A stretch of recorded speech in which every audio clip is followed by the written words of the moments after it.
सध्या social media असं म्हणतं की विरोधक नॅरेटिव्ह पसरवत आहेत, परंतु तसं नसताना या ठिकाणी छोटे छोटे व्यावसायिक असतील, या छोट्या छोट्या व्यावसायिकांना सुद्धा या ठिकाणी सिलेंडर भेटत नाही. आपले घरगुती सिलेंडर जे आहेत ते घरगुती सिलेंडरसुद्धा भेटत नाहीत.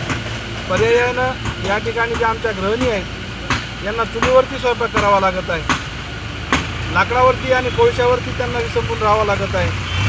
आणि म्हणून वंचित बहुजन आघाडीच्या वतीनं एक लक्षवेधी केंद्र सरकारचं आणि महाराष्ट्र सरकारचं लक्ष या प्रश्नाकडे जावं म्हणून सबंध महाराष्ट्रभर आदरणीय बाळासाहेब आंबेडकरांनी कॉल दिला आणि महाराष्ट्रातल्या प्रत्येक तहसीलवर नरेंद्र कप मिलेगा सिलेंडर या नावाखाली सबंध महाराष्ट्रभर आंदोलन चालू आहे.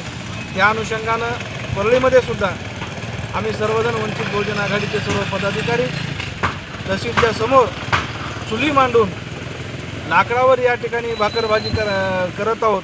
आणि ही भाकरी आम्ही तहसीलदारसोबत तहसीलदाराच्या चेंबरमध्ये बसून आम्ही तहसीलदाराला देऊन आम्ही पण त्या ठिकाणी ह्या चुलीवरच्या भाकरी खाणार आहोत. या ठिकाणी आताच्या आपल्या जिल्ह्याचे महासचिव आदरणीय मिलिंद घाडगे सर यांनी या ठिकाणी आपल्या भावना या ठिकाणी आंदोलनामध्ये व्यक्त केल्या. यानंतर आपल्याशी जोडले गेले आहेत.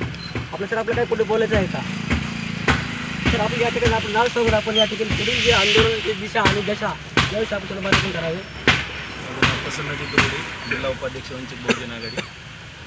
खरंच या शासनाला जर वाटत असेल की गॅसचा तुटवडा झाला नाही तर शिर्डीसारखं संस्थान असेल जिथं लाखो भाविक अन्नदान दररोज घेत असतात तिथंसुद्धा 50% अन्नदान कमी केलेलं आहे.